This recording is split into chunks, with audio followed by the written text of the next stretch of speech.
नमस्कार, सच कहूं में आपका स्वागत है। मैं हूं अनिल कक्कड़। प्यारे दर्शकों, जिस तरीके से आपको पता है कि कोरोना महामारी का दौर है और लगातार सरकार जो है अपने मीजर्स ले रही है, लेकिन उसी बीच प्रदेश की प्रमुख पार्टी कांग्रेस लगातार सरकार को विभिन्न सुझाव भी दे रही है और सरकार की कार्यप्रणाली पर सवाल उठाकर जनता का सवाल जो है सरकार के सामने भी रख रही है। आज मेरे साथ बातचीत करने के लिए प्रदेश के राज्यसभा सांसद दीपेंद्र हुड्डा हैं। दीपेंद्र जी, आपका सच कहूं में बहुत बहुत स्वागत है। धन्यवाद अनिल जी, आपका हाँ, धन्यवाद। Thank you sir. Dipendra ji, सबसे पहले ये बताइए, कोरोना के इस दौर में आप कैसे हैं, परिवार कैसा है? सब ठीक है भगवान के आशीर्वाद से। सारे परिजन स्वस्थ हैं और यही हम भगवान से मैं प्रार्थना करता हूँ कि सारे प्रदेशवासी देशवासी भी ये पूरा जो मुश्किल का समय है, इस मुश्किल के समय में स्वस्थ रहें, जी। एकजुट रहें, सावधान रहें और सजगता से हम लोग सब इस मुश्किल की घड़ी से बाहर निकलें, ऐसी मैं जी। प्रार्थना भगवान से। जी, दीपेंद्र जी, आप एक खुद टीम बनाकर जो है अपने इलाके में लगातार लोगों की मदद कर रहे हैं। कोई सोशल मीडिया पर आप तक कोई शिकायत या आप तक कोई मदद के लिए गुहार पहुँचती है, तो आप अपनी टीम के साथ वहाँ सहायता राशि, सहायता सामग्री पहुँचा रहे हैं। इसके बारे में थोड़ा बताइए। देखिए अनिल जी, ये समय ऐसा है कि हम सब अपनी-अपने तरीके से कोरोना से लड़ने में अपना जी। योगदान दें, तभी जाकर हम मानवता ये एक मानवता की लड़ाई है, केवल एक कोई हमारे प्रदेश की या देश की तक की सीमित नहीं है, तो एक मानवता की लड़ाई कोरोना से चल रही है।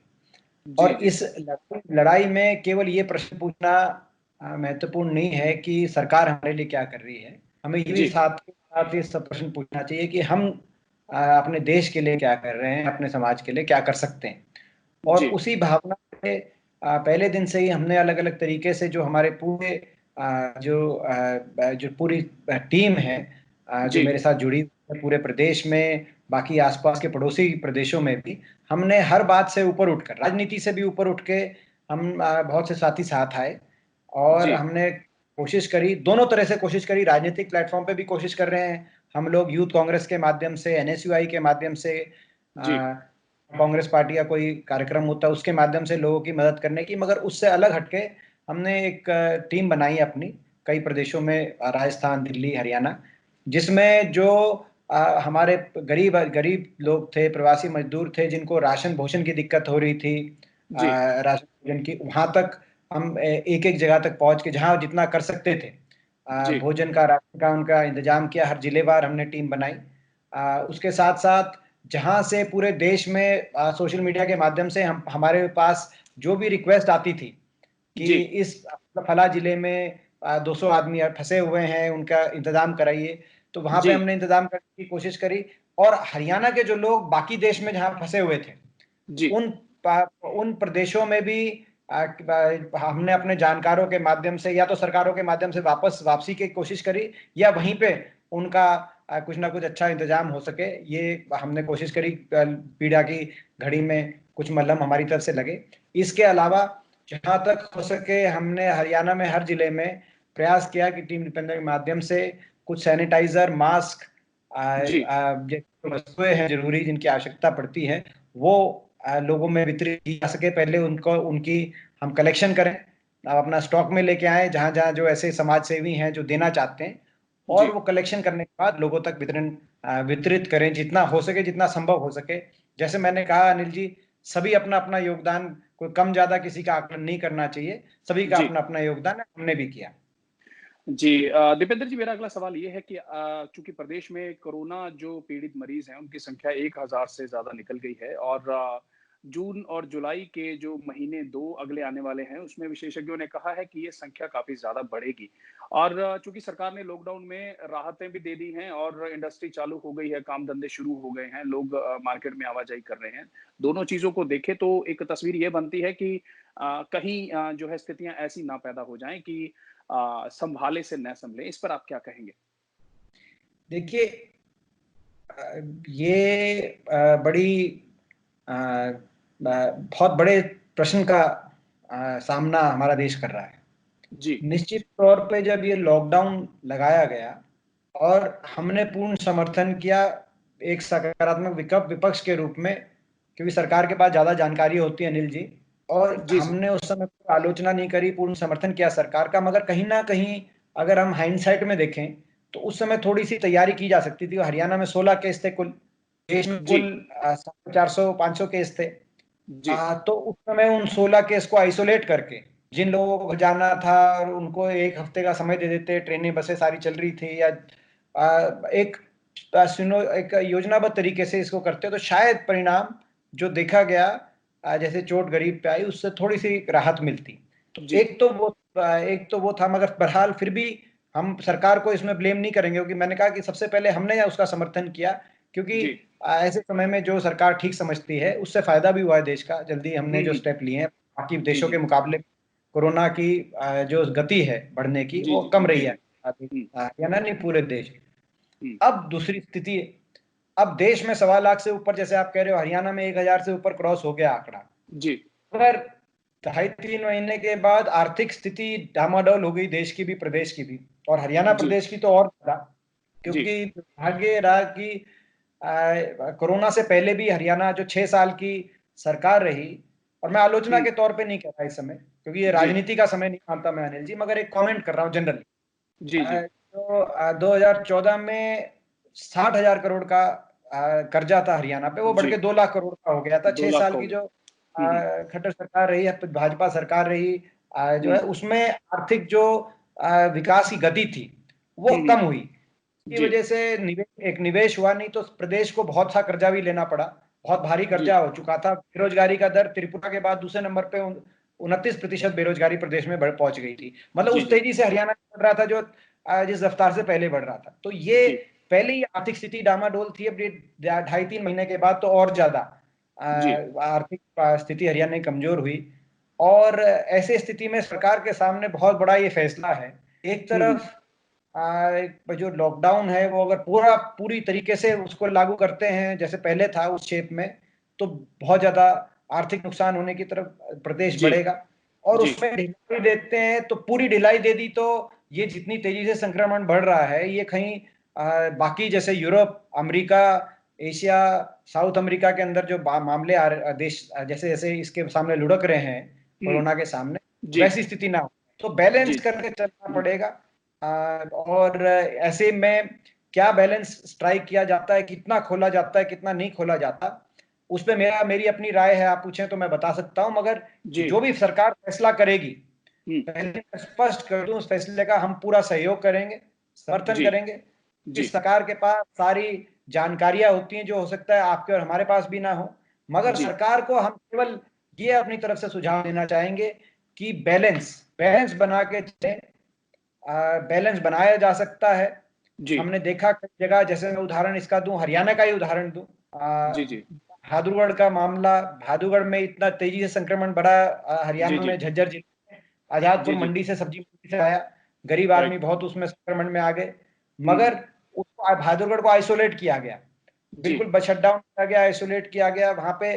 और जब वो लोकल उसका एक्शन लिया गया तो धीरे धीरे भादुगढ़ में हमारी रिकवरी हुई, और आज कोरोना संक्रमण भादुगढ़ के अंदर काफी निम्न स्तर पे आ गया है। जी जी एक उदाहरण मैं इसीलिए दे रहा हूं कि झज्जर जिले में भादुगढ़ एक विधानसभा क्षेत्र का 50% है, ये जी भादुगढ़ शहर की मैं बात कर रहा हूँ।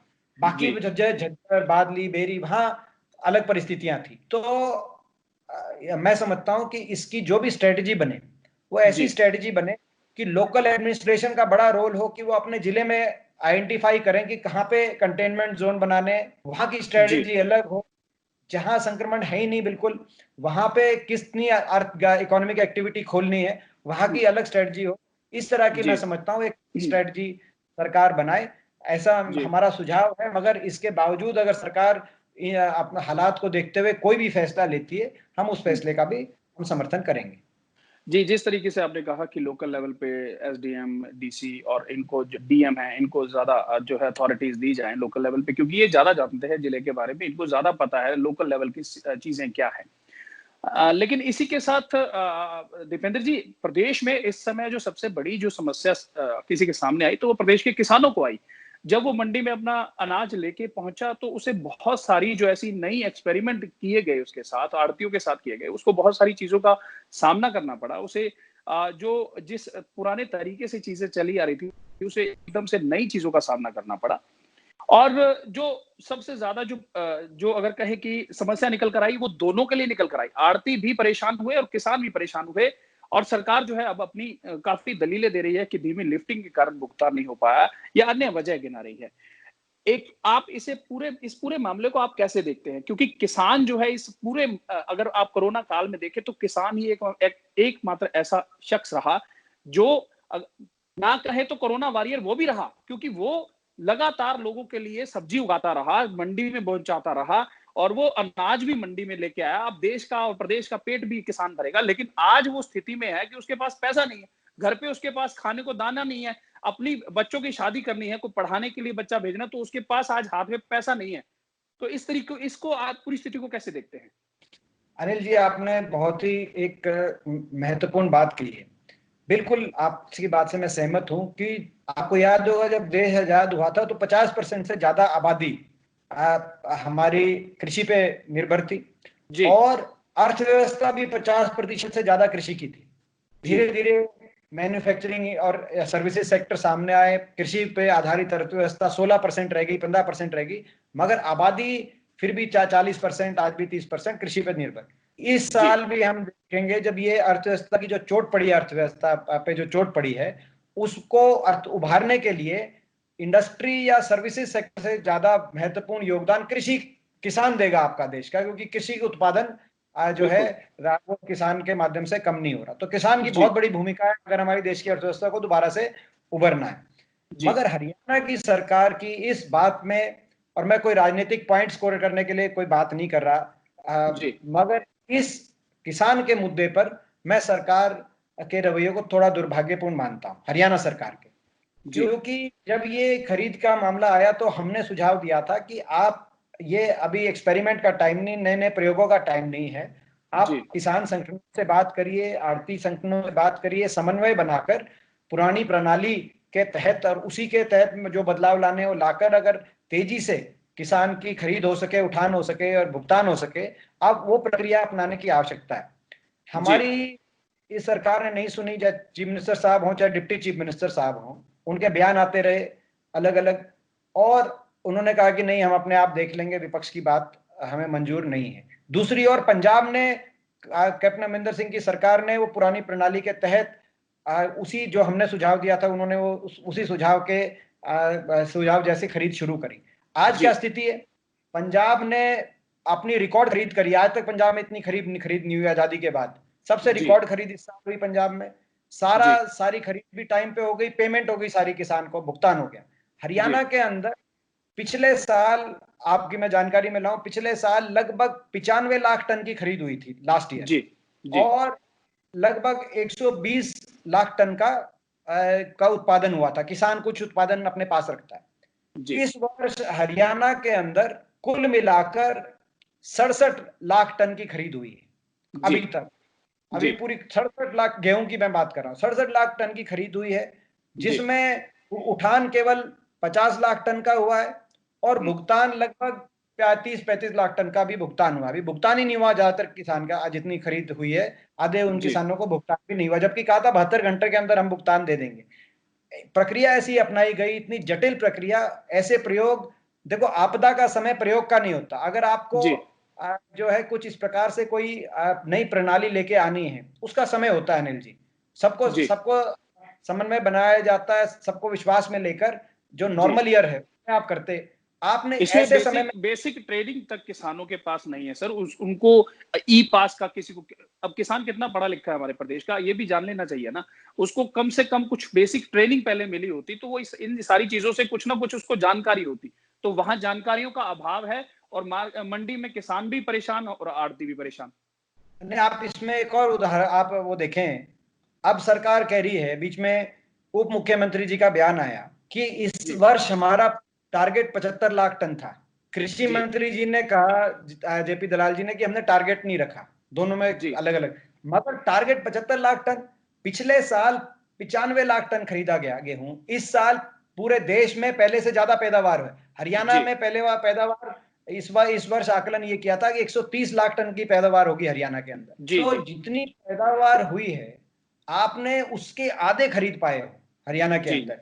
ये जी ठीक है कि आपने सही कहा, बहुत से किसान, हमने भी ये मांग करी, बहुत तो रजिस्टर ही नहीं कर पाए ऑनलाइन, उनको प्रक्रिया समझ में नहीं आई। जी उनके लिए हमने कहा खरीद की प्रक्रिया खोली जाए, तो कहीं रजिस्ट्रेशन की कमी हुई, कहीं जितना रजिस्ट्रेशन किया गया था उतना गेहूं नहीं लिया गया, कहीं उनको बारी बारी चक्कर कटाने की समस्या आई, और फिर ले दे के जब खरीद हो भी गई कई जगह, तो उसके बाद पेमेंट की दिक्कत, उठान की दिक्कत आई। आपने देखा होगा जी बारिश भी बहुत हुई इस बार, बीच जी बीच में जी कई दिन जी बाद परेशान, बारिश है। जी जी और जी बारिश में सरकार की तैयारी बारिश में नहीं रही। जो पीला सोना है किसान जिसका उत्पादन करता है उसको भीगने दिया गया। आपने किसान और आड़तियों की बात करी, मगर साथ में ये देश की जनता और गरीब आदमी के लिए ये जो पैदा किया जा रहा अनाज है, इसको जी बचाना भी सरकार की जिम्मेदारी रहती है। वहां भी जी आपने खराब होने दिया गेहूं को। कुल मिला के इस पूरे प्रकरण में कहीं ना कहीं सरकार ने अपनी राजहट जो दिखाई है, ये समय राजहट दिखाने का मैं नहीं समझता कि ये होना चाहिए था। सर, मौजूदा समय में धान की खेती को लेकर सरकार ने कई जगह किसानों पर पाबंदियां लगा दी हैं और कहा है कि इस जो अगर खेती को आप नहीं करेंगे, कोई अल्टरनेट फसल बोएंगे तो 7,000 रुपए प्रति एकड़ का जो है आपको प्रोत्साहन राशि सरकार देगी। इस मौके पर चूंकि पानी बचाना और जमीन की उपजाऊ शक्ति बचाना बहुत इंपॉर्टेंट चीज है, लेकिन जो मौका है, जो मौजूदा समय है, क्या इस समय में ये फैसला जायज है? देखिए अनिल जी, मैं जैसे मैंने गेहूं में बात की राजघाट, ये भी जो धान का फैसला है वो भी, उसमें भी सरकार का राजहट दिखता है। क्योंकि पहली बात तो जल संरक्षण के हम सब हिमायती हैं, आप हो चाहे जी हम हो चाहे किसान, क्योंकि जी किसान को भी अपनी अगली पीढ़ियों की चिंता करनी है, तो सारे जी जल बचाना चाहते हैं।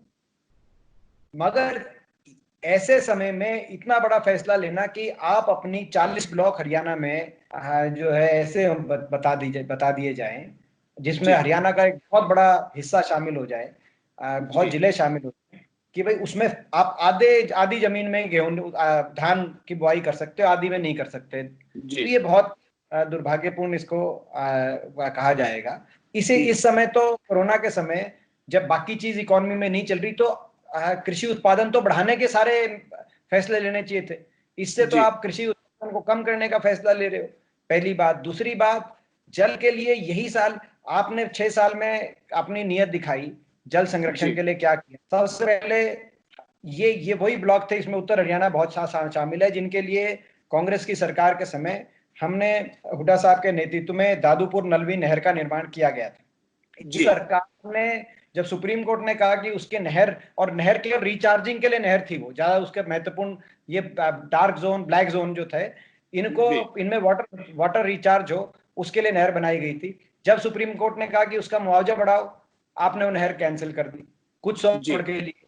अब हजारों करोड़ का कृषि उत्पादन का बलिदान देना चाह रहे हो कि भाई वहां पे जी धान की बुआई ना हो। दूसरा, इसराइल से समझौता हुआ था हरियाणा का हमारे समय में, और ड्रिप इरिगेशन सिस्टम और डायरेक्ट सीडिंग, जो डीएससी, इस जी तरह की टेक्नोलॉजी को बढ़ावा देने के लिए अलग अलग योजनाएं आई थी, और पूरा सरकार ने एक बड़े प्रभावी ढंग से उस समय किसान को ये ऑल्टरनेटिव की तरफ लेके जाने के प्रयास किए थे, जिसमें आपको याद होगा जी साठी एक वेराइटी होती है जो सबसे ज्यादा पानी लेती है धान का।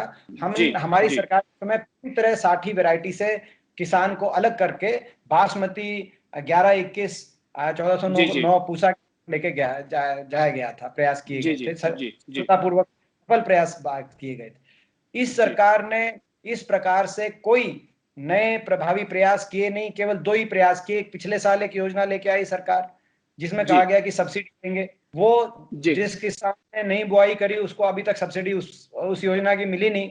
और ये कहते हैं नया एक स्कीम लेके आ गई सरकार ऐसे समय जब आपदा का समय। मेरा मानना है जी आपदा के समय इस किसान की मजबूरी का फायदा ना उठाया जाए। जल संरक्षण महत्वपूर्ण मुद्दा है, इस मुद्दे को लेकर पूरे प्रयास करें सरकार, हम लोग साथ और समर्थन देंगे, मगर ऐसे समय में इस फैसले को वापस ले और किसान को स्वतंत्रता दे। पहले हम इस महामारी से मिलजुल के निकले, उसके बाद आगे हम उन मामलों पे आगे के प्रयास करेंगे। जी दीपेंद्र जी, प्रदेश सरकार ने पिछले लगभग 2 से 2.5 महीनों में 7,000 करोड़ से ज्यादा का जो लोन है वो लिया है और यह माना जा रहा है कि यह स्थिति आगे भी कमोबेश ऐसी रह सकती है, सरकार और लोन ले सकती है। मेरा इस पे आपसे सवाल ये है कि क्या 2 से 2.5 महीने का जो ये इमरजेंसी पीरियड एक तरीके से था, क्या सरकार जो है जिसने हाल ही में आप फरवरी की बात करें तो इस जो पूरा सत्र है इसका लाखों करोड़ रुपए का एक बजट पेश किया था और सरकार ने जो है उसमें अपना जो है पूरा खाका जो अगले साल में इस साल में वो करने वाली है वो दिखाया था, प्रदेश के सामने रखा था। क्या दीपेंद्र जी सरकार जो है 2 से 2.5 महीने तक स्टेट को चलाने में असमर्थ है? क्योंकि एम्प्लॉइज के बहुत सारे जो हैं टीएडीए और एलटीसी वगैरह भी कम कर दिए गए हैं, खत्म कर दिए गए हैं, बहुत सारे अनुबंधित कर्मचारियों को हटा दिया गया है। सरकार ने लोगों से बहुत सा चंदा इकट्ठा किया है, किसानों से अनाज तक मांगा है। देखिए ये इसमें जहां तक कर्जे की बात है, पहली तो बात मैं ये कहूंगा कि दुर्भाग्य है कि हरियाणा 6 साल तक जो सरकार रही भाजपा सरकार, उसमें हरियाणा में जरा भी निवेश हुआ नहीं। ना कोई नई आईएमटी बनी, ना औद्योगिक केंद्र बना, ना कोई बड़े लेवल पे बड़ा कोई प्रोजेक्ट आया हरियाणा के अंदर, और निवेश हुआ नहीं तो हरियाणा की अर्थव्यवस्था की स्थिति पहले ही खराब हो गई थी। कोरोना से पहले की अगर हम परिस्थिति देखें तो जो प्रदेश जिसपे 60,000 करोड़ का कर्जा था 2014 में हुड्डा सरकार के समय, वो बढ़कर 2 लाख करोड़ का पहुंच गया था, 3 गुना से ज्यादा। और भी कोई नई, पर ना कोई नई परियोजना आई, ना कोई बड़ी योजना, जैसे हमारे समय किसान का कर्जा माफी हुआ था या 5 बड़े थर्मल के कारखाने लगे थे, वो उस तरह का कोई बड़ी परियोजना भी नहीं है। कर्जे के साथ साथ बेरोजगारी का दर, क्योंकि निवेश नहीं हुआ हरियाणा में, देश में सबसे ज्यादा त्रिपुरा के साथ 29% बेरोजगारी हरियाणा में, जो देश में सर्वाधिक थी, जम्मू कश्मीर से भी ज्यादा ऐसी बेरोजगारी पहुंच गई थी इस साल की। जो जनवरी की रिपोर्ट थी, कोरोना से पहले की मैं आपको बात बता रहा। तो दुर्भाग्य ये रहा कि जब स्थिति लंखड़ाई हुई थी, ऐसे समय कोरोना का सामना करना पड़ा, सरकार के सामने विकल्प नहीं था, सरकार ने कर्जे की तरफ अपनी बात करी। जब सरकार ने कर्जे की बात करी तो हमारा ये मानना था कि वो जो कर्जा लिया जाए उसमें हमें कोई आपत्ति नहीं है, मगर उस कर्जे से कहीं ना कहीं प्रदेश के किसान और गरीब आदमी और छोटे दुकानदार, इन वर्गों को कोई राहत दी जाए। क्योंकि जब ये जो वर्ग हैं, इनको जब राहत देंगे, इनके जेब के अंदर कुछ पैसा होगा, परचेजिंग पावर बढ़ेगी इनकी, ग्राहक हमारे बाजार में कुछ खरीदारी करेगा, तभी अर्थव्यवस्था दोबारा से पटरी पे आ सकती। तो ये कुछ ना कुछ राहत दी जाए। मगर इन्होंने कर्जा तो लिया है, मगर जो राहत कोई ऐसी कोई योजना ना केंद्र सरकार की तरफ से, मैं मानता हूं केंद्र सरकार का भी आपने देखा जो पैकेज आया, वो पैकेज कोई राहत का पैकेज किसी वर्ग के लिए नहीं आया उसमें, और ना ही प्रदेश सरकार की तरफ से। तो केवल अपने जो है सरकार कर्जा ले मगर राहत ना दे, ये आने वाले समय में मैं समझता हूँ हमारी अर्थव्यवस्था को और मुश्किल में डाल सकता है। मैं मुख्यमंत्री से कहना चाहता हूँ दोबारा से आग्रह, हमने जिस तरह के सुझाव दिए, कई प्रदेशों में आपने देखा, राजस्थान के अंदर एक राहत दी गई है, 3 महीने का बिजली पानी का जो है माफी राजस्थान में हुई। हरियाणा के अंदर वैसा किया जाना चाहिए। किसान को बोनस की बात आई, किसान को बोनस दिया जाना चाहिए। जो छोटे दुकानदार हैं उनको बहुत सी राहत की आवश्यकता है। छोटे दुकानदार, आपको पता है उनकी सेल तो हुई नहीं 2.5-3 महीने में, मगर उनको जो श्रमिक काम करते हैं उनकी तनख्वाह देनी पड़ रही है, उनको अपने बच्चों की स्कूल की फीस देनी पड़ रही है, अपनी दुकान का किराया देना पड़ रहा है, अपनी बिजली का खर्चा देना पड़ रहा है, जो फिक्स उसके बिजली का उनका खर्चा उनका अपनी लोन की किस्त अदा करनी पड़ रही है। तो ऐसे छोटे दुकानदारों को राहत दी जाए। बहुत सी राहत के ऑप्शन अवेलेबल हैं, जैसे कि बहुत सी दुकानदार जो हैं हरियाणा के अंदर मार्केटिंग कमेटी की, वक्फ बोर्ड की, या मार्केट, या जो कहते हैं म्युनिसिपल कॉर्पोरेशन म्युनिसिपल कमेटियां होती हैं, उनसे किराए पे दुकान रखी है, तो उनका किराए में उनको राहत दी जा सकती है। उनके जो लोन्स हैं, उन लोन्स का इंटरेस्ट किया जा सकता है 6 महीने के लिए। अभी तक सरकार ने कुछ उनको ऐसी को ठोस राहत उस वर्ग को छोड़ना, छोटे दुकानदार को मिली है, ना किसान को मिली, ना गरीब को मिली है। वहां आवश्यक है कि भाई लोन अगर लिया जाए तो वो अर्थव्यवस्था को दोबारा पटरी पे लाने के लिए, इन वर्गों को कहीं परचेजिंग पावर बढ़ाने के लिए, इनके जेब में पैसा डालने के लिए, को राहत देने के लिए सरकार कदम उठाए। तो हम जो है कोई अगर कर्जा सरकार लेगी तो उस पर हमें तब कोई आपत्ति नहीं होगी, मगर उसके अभाव में हमारी वित्तीय स्थिति को और ये संकट में डालने वाला काम माना जाएगा। दीपेंद्र जी, मेरा अगला सवाल ये है कि सीएमआई की हाल ही में एक रिपोर्ट आई है, उसमें ये कहा गया है कि जो कोरोना के इस दौर में सबसे ज्यादा प्रभावित जो राज्य हुए हैं उनमें बिहार और झारखंड के साथ हरियाणा जो है, उसे शामिल किया गया है। इसका क्या कारण आप मानते हैं? मैंने आपको कहा कि ये एक दुर्भाग्य की बात है कि जिस हरियाणा की गिनती देश के सर्वश्रेष्ठ राज्यों में हो रही थी, विकास दर में, प्रति व्यक्ति आय में, निवेश दर में, मुकाबला होता था कि निवेश महाराष्ट्र में ज्यादा आ रहा है, गुजरात में ज्यादा आ रहा है, हरियाणा में ज्यादा आ रहा है। कृषि क्षेत्र में पंजाब आगे है कि हरियाणा आगे है, खेलों में केरल आगे है, मणिपुर आगे, हरियाणा आगे है। हर जो जो श्रेणी जिसमें देश में सबसे आगे के राज्य थे उनमें हरियाणा की गिनती होती थी। अब हरियाणा की गिनती जो पिछलग्गू प्रदेश हैं उनके साथ अलग अलग रिपोर्टों में हो, जब हम पाते हैं, जो जैसे आपने कहा कि अब सीएमआई ने बताया कि सबसे ज्यादा अर्थव्यवस्था लंगड़ाई है बिहार, झारखंड और हरियाणा की। बिहार और झारखंड तो सबसे पीछे वाले प्रदेशों में उनकी गिनती है। इसी प्रकार से इससे पहले सीएमआई की एक रिपोर्ट थी कि सबसे ज्यादा अनएम्प्लॉयमेंट, सबसे ज्यादा बेरोजगारी त्रिपुरा और हरियाणा की। तो ये एक अच्छा शुभ संकेत नहीं है।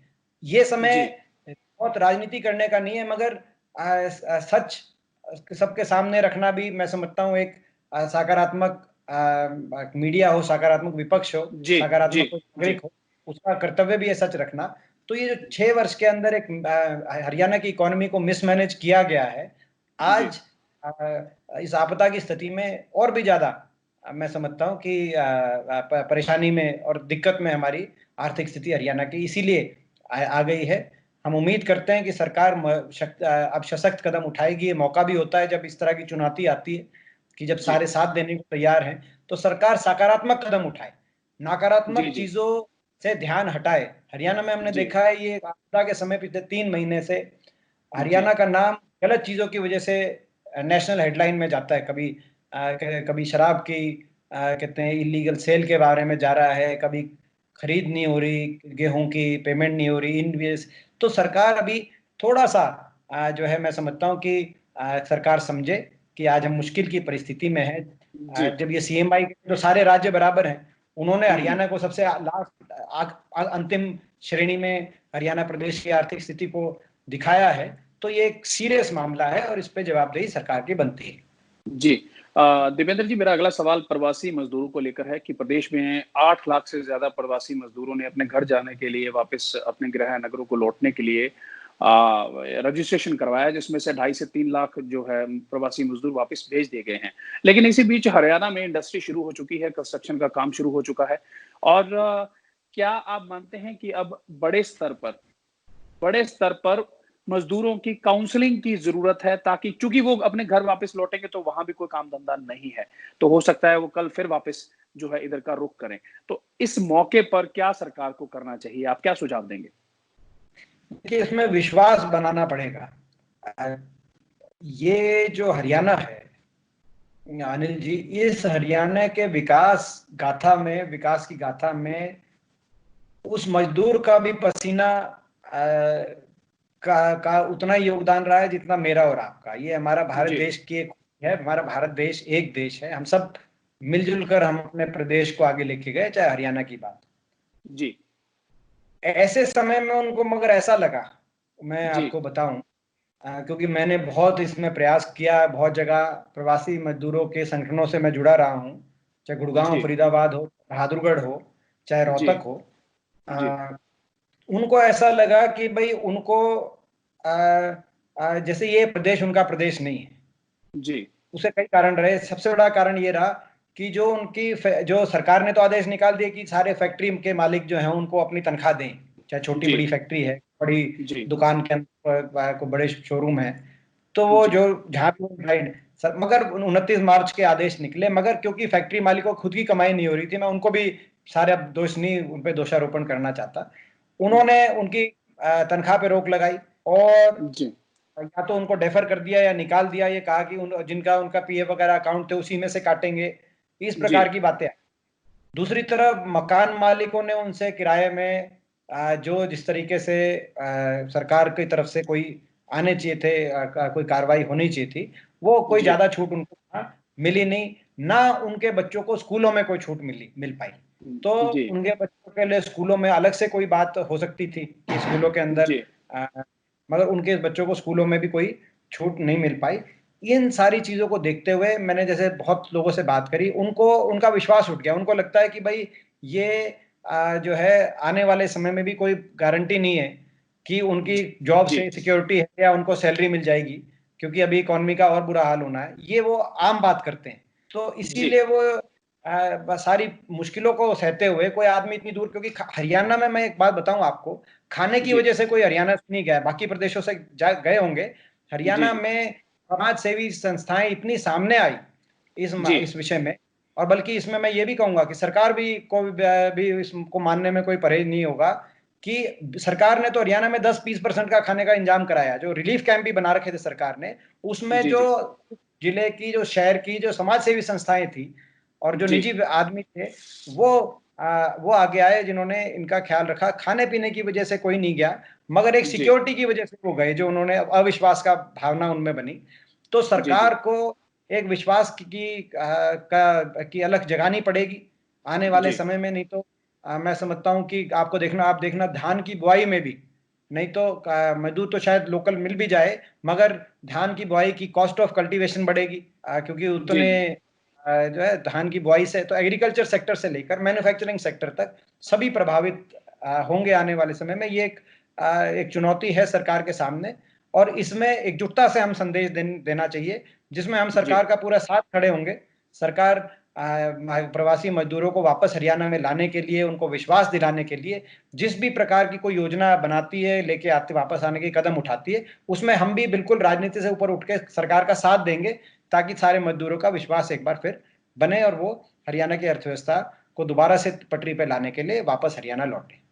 जी, मेरा अगला सवाल इसी श्रमिक जो है कैटेगरी है उससे जुड़ा हुआ है। दीपेंद्र जी, कुछ राज्यों में जो लेबर लॉ है, श्रमिक कानून है, उनमें कुछ बदलाव किया गया है और माना जा रहा है कि हरियाणा भी उसी तर्ज पर आगे बढ़ने वाला है और चूँकि ये जो बदलाव किए जा रहे हैं, ये इंडस्ट्री को या कंपनी मालिक को और पावर देंगे और मज़दूर की प्रताड़ना जो है, ज़्यादा हो सकती है।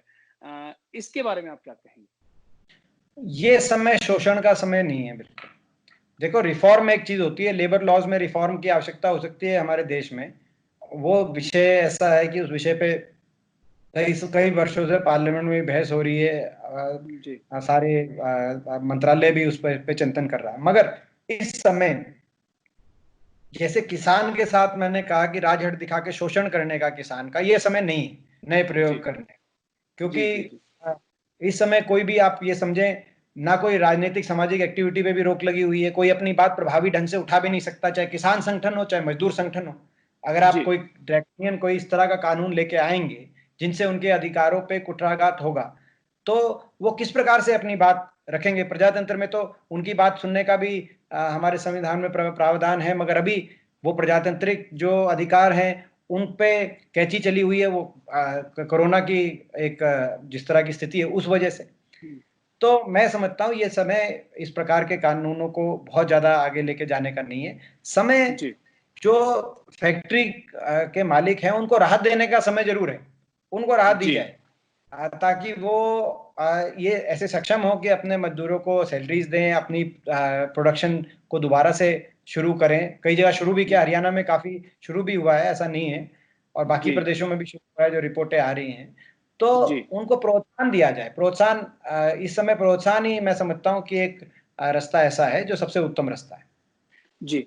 दीपेंद्र जी, मेरा अगला सवाल ये है कि अभी हाल ही में एक कांग्रेस नेता पंकज पूनिया ने एक विवादित ट्वीट किया सोशल मीडिया पर और जिसके बाद काफ़ी प्रदेश में भी और नेशनल लेवल पे राजनीति सरगर्म हुई और उनको गिरफ्तार तक किया गया। वो ट्वीट जो था वो सीधा-सीधा एक आप कहें कि एक वर्ग के खिलाफ था, आरएसएस के खिलाफ था। इसे कैसे देखते हैं आप? क्या इस तरीके की चीज़ें राजनीति में अब ज़्यादा हो गई हैं? क्या ये जो है समाज में गलत उदाहरण नहीं पेश हो रहे हैं? इसे कैसे देखते हैं आप? देखिए, मैं कोई भी अगर इस प्रकार की कोई मैं कहूँगा कि वक्तव्य दिया जाता है, चाहे सोशल मीडिया जी, के माध्यम से या कैसे भी, जी, जिसमें कोई ऐसी बात की जाती है जो जिसकी जो जो समाज की हमारी जो सामाजिक लक्ष्मण रेखाएं हैं, उनको जी, लांग जी, के कोई बात की जाती है, तो मैं उसकी पूरी तरीके से भर्त्सना करता हूँ और उसकी पूरी निंदा करता हूँ। उस पर बाकी उस पर जो कार्रवाई है वो जो भी कानून अपना काम करे और जो कार्रवाई बनती है वो होनी चाहिए। कभी भी अगर ऐसी कोई बात हो, हमें अपनी जो रेखाएं हैं, जो लक्ष्मण रेखाएं हैं, उनके दायरे में और संयम से सभी को अपनी बात रखने का अधिकार है। हमारे देश में अपनी बात रखनी भी चाहिए। सारे दृष्टिकोण एक नहीं हो सकते, मगर सबको अपने एक संयमित भाषा का प्रयोग करना चाहिए, ऐसा मेरा मानना है। और ये इस तरह का मामला जब आता है तो बड़ा दुर्भाग्यपूर्ण ये मामला रखता है। और चाहे वो किसी भी कोई पक्ष हो, किसी भी पक्ष से हो, वो हमारा पक्ष हो या भाजपा का पक्ष हो या किसी और दल का पक्ष हो, अपनी बात रखी जाए, मगर लक्ष्मण रेखाओं को नहीं कभी लांघना चाहिए किसी भी पक्ष को। जी दीपेंद्र जी, अगला सवाल ये है कि अभी हाल ही में डिप्टी सीएम जो हैं दुष्यंत चौटाला, उन्होंने आपके पिता चौधरी भूपेंद्र सिंह हुड्डा की उम्र पर एक कमेंट किया, और जिसका बहुत से जो है कांग्रेसी नेताओं ने जो है जवाब भी दिया है। उस पर आपकी टिप्पणी क्या है? मैं समझता हूं कि वो एक बड़ा दुर्भाग्यपूर्ण कमेंट था। उन्होंने ये कहा कि ये जो धान के मुद्दे को लेके, कि धान की बुआई पे जो पाबंदी लगाई है सरकार ने, जो हुड्डा साहब ने कहा है कि इस वर्ष मत लगाओ, किसान मुश्किल में इस साल, तो वो इसीलिए कहा है क्योंकि हुड्डा साहब अगले 20-30 वर्ष से आगे की नहीं सोच सकते उनकी उम्र की वजह से, और वो अगले 50-100 साल की सोच सकते हैं क्योंकि वह उम्र में कम है। तो ये मैं समझता हूँ कोई तर्क इसको नहीं मैं मानता। क्या उनका ये अर्थ है कि हमारे देश में जो भी हमारी जनसंख्या है, 60-70 साल से बड़े जो भी बड़े बुजुर्ग हैं, वो आगे की नहीं सोचते, अपनी अगली पीढ़ियों की, देश की अगली पीढ़ियों के भविष्य की नहीं सोचते? 25-30% आबादी हमारी 60-70 वर्ष से ऊपर है। क्या वो केवल अपने जो है अगले कुछ वर्षों की सोचते हैं, आगे नहीं सोचते? और उस श्रेणी में तो मुख्यमंत्री भी आते हैं हमारे प्रदेश के, प्रधानमंत्री भी आते हैं हमारे देश के, बाकी लगभग बहुत लोग आते हैं। तो क्या वो आप ये मानते हैं अपना उप मुख्यमंत्री जी कि आप ही लंबी सोच रहे हैं क्योंकि आप उनसे आयु में कम हैं, वो लोग नहीं सोच पा रहे हैं? तो ये कोई तर्क नहीं। और दूसरी बात, कौन कितने वर्ष जिएगा, इस पे ऐसी निजी बात पर कोई कभी, मैं समझता हूँ, किसी को कोई टिप्पणी करना शोभा नहीं देता। मेरी तो सभी के लिए शुभकामनाएं हैं, सब बहुत लंबी आयु प्राप्त करें, सब स्वस्थ और खुशी जीवन प्राप्त करें, और यही आपकी भी होनी चाहिए। ये है कि, और ये फैसला कोई सरकार के हाथ में भी नहीं है, आपको सरकार की चाबी है, मगर ये फैसला तो ऊपर ईश्वर के हाथ में है कि कौन कितनी जो है किसकी आयु लिखी गई है। तो ये इस तरह की मैं समझता हूँ कमेंट नहीं देना चाहिए था। दीपेंद्र जी, आपके अभी हाल ही के स्पीचेस और आपके जो पिता हैं भूपेंद्र सिंह हुड्डा, उनके स्पीचेस अगर सुने जाएं या कुमारी शैलजा के सुने जाएं और अन्य जो आपके कांग्रेसी नेता हैं उनके सुने जाएं, तो एक बड़ी कॉमन सी बात निकल कर आती है, जिसमें आप जो है अगर अपने पिता का जिक्र करते हैं तो साथ में कुमारी शैलजा का भी जिक्र होता है, बड़े नेताओं का भी जिक्र होता है, पूरी पार्टी को साथ लेकर चलने की जो है आपकी स्पीचेस में चीजें नजर आती हैं। मेरा सवाल ये है कि अब एक परीक्षा जो अभी हाल ही में जो कांग्रेस के सामने आई, उसमें कांग्रेस ने एकजुटता दिखाई और आप जो हैं राज्यसभा कांग्रेस की ओर से पहुंच गए। अब दूसरी परीक्षा सामने है, बड़ौदा का उपचुनाव सामने है। मेरा इससे जो है इस पॉइंट पे सवाल ये है कि क्या कांग्रेस जो है एकजुटता के साथ इस चुनाव में उतरने वाली है, और आपका कैंडिडेट कौन रहने वाला है, इस पर क्या विचार विमर्श हो चुका है? और इसी के साथ एक अगला सवाल ये है कि जिस तरीके से प्रचार और प्रसार का जो पुराने चुनाव जो रहे हैं, कोरोना के समय से पहले रहे हैं, वो शायद अब नहीं रहेंगे। चुनाव प्रचार में बहुत सारी पाबंदियां जो है शायद लग सकती हैं, तो उसमें चुनाव प्रचार का जो है वो तरीका क्या आप लोग अपना सकते हैं? देखिए, इसमें आपने 2-3 सवाल पूछे हैं। तो सबसे पहली बात, तो जहां तक बड़ौदा उपचुनाव की बात है, अभी तक कांग्रेस पार्टी ने अभी सोचना भी शुरू नहीं किया है, क्योंकि हम सबका ध्यान इस समय एक जो कॉमन एनिमी है कोरोना के ऊपर ध्यान केंद्रित है। हुड्डा साहब का एक स्टेटमेंट भी आपने देखी होगी कि पहले कोरोना की हम कड़ टेकेंगे, उसके बाद सरकार की कड़ लगाने की सोचेंगे। पहले हम कोरोना को हराएंगे, उसके बाद अपनी राजनीति की बात करेंगे। और इसीलिए हमने कोई उस पर ध्यान नहीं दिया। मगर मुझे विश्वास है वो जो विधानसभा क्षेत्र बड़ौदा है वो वहां से बहुत हमें आशीर्वाद हमेशा मिलता रहा है, और मुझे विश्वास है कि बड़ौदा चुनाव जब भी होगा भविष्य जी में आशीर्वाद बहुत बड़ा मिलेगा। कांग्रेस पार्टी को चौधरी भूपेंद्र सिंह हुड्डा जी के नेतृत्व में बहुत बड़ा वहां पे आशीर्वाद मिलेगा, जो हमारे प्रत्याशी जो भी बनेंगे। और जी वहां एक टर्निंग पॉइंट होगा इस प्रदेश की राजनीति को, एक नई दिशा बड़ौदा से मिलेगी, मेरा ये पूरा विश्वास है। दूसरी बात आपने कही कि चुनाव प्रचार का जो तरीका रहेगा, जो आपने अपना जो अगला प्रश्न पूछा था, जी देखो जी चुनाव प्रचार का तरीका भी, ये भी हमने इस बारे में भी नहीं सोचा है, मगर निश्चित तौर से कुछ बदलाव आएंगे अनिल जी। जी आ, जी आपके जीवन में, हमारे जीवन में कुछ ना कुछ बदलाव आएंगे। अभी आप और हम जैसे आज सोशल मीडिया से इंटरव्यू कर रहे हैं, जी अगर जी सामान्य होते तो शायद आप मेरे घर या मैं आपके ऑफिस में आपके घर चाय पीते हुए हम बात कर रहे होते। अब जी आप चाय जी तो नहीं पिला सकते आज हमें, इसीलिए मैं जी खुद जी पानी, मगर सोशल मीडिया के माध्यम से हम जी जी बातें करते हैं। अगली ये एक बार थोड़ा सा ढिलाई होगी तो आपको चाय पीने जरूर बुलाएंगे अपने। मगर मेहरबानी, कहने शुक्रिया। कहने का मतलब ये है कि ये जो बदलाव चेंजेस हैं ये आएंगे, पर जी कई चेंजेस भी मैं समझता हूं लंबे समय तक भी रह सकते हैं। आप लोगों की बड़ी भूमिका रहेगी आने वाले समय जी में। कोई भी अगर प्रजातांत्रिक कोई प्रक्रिया अपनानी है, लोगों तक अपना जी संदेश पहुंचाना है, कोई चुनाव की प्रक्रिया है और बाकी बातें हैं, उसमें आप लोगों की जिम्मेदारी और ज्यादा बढ़ेगी, आपकी भी। और मैं कह रहा हूं जो प्रिंट, आपके जैसे प्रिंट मीडिया भी है, आप लोग सोशल मीडिया पे भी हो, आपकी जी जी सोशल मीडिया की जिम्मेदारी और ज्यादा बढ़ेगी। मतलब कई जी जी बदलाव मैं समझता हूँ कि अभी जो परिस्थिति है, वो बदलती हुई परिस्थिति धीरे धीरे हमें सबको उसमें समय लगेगा समझने में। मगर निश्चित तौर से बदलाव कई आएंगे जो कि हमारे जीवन का हिस्सा बनने की लंबे समय तक ऐसी दिखाई देता है कि जीवन का हिस्सा बन जाएंगे। तो देखिए, देखते हैं आगे आगे होता है क्या। कांग्रेस जी एकजुट रहेगी, पूरी एकजुटता से ही कांग्रेस बड़ौदा चुनाव में भी और पूरे प्रदेश में भी हम लोग एकजुटता से ही चलेंगे, ऐसा मेरा पूरा विश्वास है। चौधरी भूपेंद्र सिंह हुड्डा जी के नेतृत्व में, कुमारी शैलजा जी के नेतृत्व में, सभी जो कांग्रेस के हमारे वरिष्ठ नेता हैं, उन सबके नेतृत्व में हम लोग सारे मिलजुल कर आने वाले समय में प्रदेश को एक सकारात्मक विकल्प देने की तरफ बढ़ेंगे। मगर आज हम कोई राजनीति की बात नहीं करेंगे, क्योंकि जी आज का समय वो सबको राजनीति से भी ऊपर उठकर एकजुटता से प्रदेश इससे लड़े। तो इसीलिए आज के समय तो हम पूरे सभी हर ही चीज से ऊपर उठ के एकजुट हैं, और आने वाले समय में कांग्रेस पार्टी भी एकजुट रहेगी। आपने पिछली बातों का जिक्र किया, उनको मैं नहीं, उनमें नहीं जाना चाहता, मगर जी। कांग्रेस पार्टी आज प्रदेश में एकजुट है।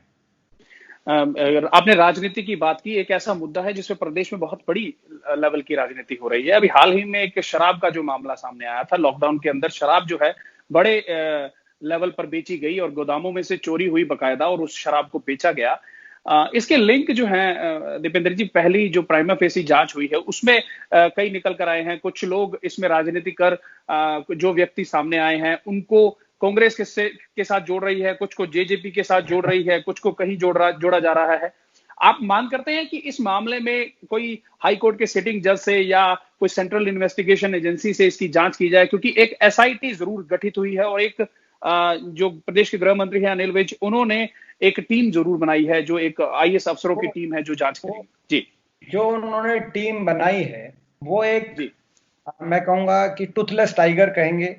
जी जी वो टीम सफेद हाथी साबित होगी। वो जी कुछ, उससे कोई निष्पक्ष जांच की हमें उम्मीद नहीं है।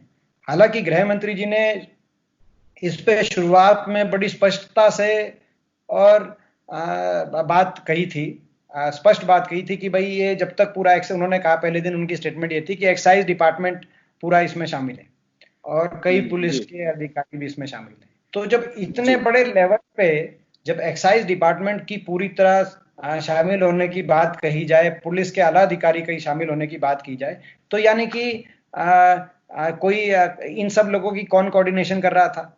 कोई जी कोई शराब का कोई ठेकेदार प्रदेश में क्या इतना मजबूत ठेकेदार है कि जो सारा एक्साइज डिपार्टमेंट और प्रदेश के पुलिस के अधिकारी उसकी सुन रहे थे? तो कहीं जी ना कहीं बहुत बड़े प्रश्न इसमें उत्पन्न होते हैं। इसमें जी दो बातें सामने आई। आपने देखा होगा कि पहले तो ये शराब को सरकार चाह रही थी कि बंदी ना हो हरियाणा प्रदेश जी के अंदर, जी, जी, सबसे लेट बंद हुआ है। जी, लिया जब पूरे देश की में सारी जगह सरकार शराब बंद हो गए ठेके, मगर हरियाणा के अंदर खुले रखने की बात आई तो केंद्र सरकार ने संज्ञान लेकर और एक नोटिस निकाला कि सारे प्रदेश बंद करें। उनका अर्थ हरियाणा से था कि केवल हरियाणा ही उस टाइम चल रहा था ठेकों के मामले। उसके बाद जब बंद हुआ मगर शराब बंद नहीं हुई, ठेके जरूर बंद हुए, शराब बंद नहीं हुई। एक बहुत ही होम डिलीवरी टाइप का सिस्टम, हर गांव की हर गली तक शराब उसी सिस्टम से पहुंचती गई। तो एक जांच का विषय है कि ये कौन से फैक्ट्रियों से शराब बन के आ रही थी, कौन से ठेकेदार इनकी सप्लाई कर रहे थे। हरियाणा में बहुत जिलों में लोग जानते हैं खुले तौर पे कि कौन ठेकेदार था, फैक्ट्री मालिक था और वो किसके पास जाके अपने संरक्षण के लिए पहुंचा हुआ था, किसकी संरक्षण में काम कर रहा था। तो जांच की लंबी चौड़ी जरूरत हरियाणा के लोगों को नहीं है, उनको तो पता है इसमें कौन कौन शामिल है और आप आम आदमी से बात कर लो आपको बता देंगे। मगर फिर भी गृह मंत्री जी ने एक, क्योंकि उनके सरकार से जुड़े हुए वो लोग थे, उसके बावजूद एक ठोस कमेंट किया, तो उस बात का तो मैं उनका धन्यवाद करता हूं। मगर उसके बाद जो एसआईटी बनाई वो एक आईएएस अफसर के तहत एसआईटी बना दी जो टीसी गुप्ता जी हैं। तो हमें उम्मीद नहीं, क्योंकि आईएएस अफसर हैं, अब वो कितने अपने जो सरकार में राजनीतिक आका कोई अगर इसमें शामिल पाया गया या कोई अफसर अलग अलग महकमों के शामिल पाए गए, उनमें से कितनों को वो उसमें इंडाइट करेंगे, हमें ज्यादा उम्मीद नहीं है। इसीलिए मैंने मांग करी है कि इसकी जांच हाईकोर्ट की सिटिंग जज से हो या कोई ना कोई स्वतंत्र एजेंसी हो। हरियाणा की सरकार अगर इसकी जांच करेगी तो जैसे धान घोटाले के अंदर राइस सेलर से पैसे लेकर धान घोटाले को रफा दफा कर दिया गया, इसी तरीके से ये शराब घोटाला भी या जो है सरकार की जिस ऐसी जो लीपापोती वाली जांच एजेंसी है इसकी जांच इसके भेंट चढ़ जाएगी, हमें ज्यादा उम्मीद नहीं है। और मगर सरकार का जो रवैया है इसमें, और दूसरी बात जो जहां तक संपर्क की बात है किसकी, भाई जो इसमें साफ सी बात है कि अभी सरकार किसकी, एक्साइज डिपार्टमेंट किसके पास है, मुझे इससे ज्यादा जरूरत नहीं। जी दीपेंद्र जी, आपने सचकों को अपना कीमती समय दिया, आपका बहुत बहुत शुक्रिया। धन्यवाद। देश विदेश की तमाम खबरों से जुड़े रहने के लिए सब्सक्राइब करें सच कहूं और बेल आइकन प्रेस करके पाएं हर लेटेस्ट अपडेट सबसे पहले।